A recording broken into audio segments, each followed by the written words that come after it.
Wednesday evening boost குடிச்சிக்கிட்டே Ilaiyaraaja பாட்டு போட்டுக்கிட்டே என்ன செய்யலாம்னு யோசித்தேன். கிச்சனுக்குள்ளே போனோடனே மைதா மாவு இருந்து சரி வெஜ் சால்னா பண்ணிவிட்டு நம்ம பரோட்டா ட்ரை பண்ணலாம் அப்படின்னு சொல்லிட்டு பண்ணேன். மைதா மட்டும் யூஸ் பண்ணல, பாதி கப் மைதா பாதி கப் வீட் யூஸ் பண்ணிக்கிட்டேன், கோதுமை மாவு. அதுக்கப்புறம் வெஜ்ஜு சால்னா செய்யலாம்னு சொல்லிட்டு முந்திரி, அப்புறம் வெங்காயம், சோம்பு, கசகசா இதெல்லாம் போட்டு நல்லா இஞ்சி பூண்டெல்லாம் போட்டு அரைச்சிட்டு தக்காளி வெங்காயத்தை நல்லா பிளெண்ட் பண்ணிவிட்டு நல்லா வதக்கிட்டு அதில் அந்த மசாலா கொட்டிட்டு உப்பு போட்டுட்டு கொத்தமல்லி போட்டு கொதிக்க வச்சுட்டேன். சால்னா ரெடி. செம்ம டேஸ்டியாக இருந்தது. பரோட்டா மதியானமே பிணைஞ்சி சுருட்டி வச்சுட்டேன். அதில் சர்க்கரை, உப்பு, எண்ணெய், தண்ணி மட்டும் தான். அப்புறம் மாவு 2 மாவும் சேர்த்து பிணைஞ்சி வச்சுட்டேன். டேஸ்ட் வைஸ் பார்த்திங்கன்னா பரோட்டா செம்மையாக இருந்தது. டெக்ஸ்சர் வைஸ் பார்த்திங்கன்னா பரோட்டா மாதிரி இல்லை.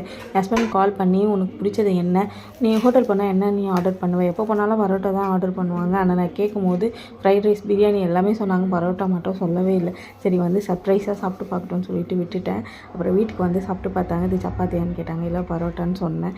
நான் டெக்ஸ்சர் வைஸ் இல்லைனாலும் சாப்பிடும்போது சூப்பராக இருந்துச்சு.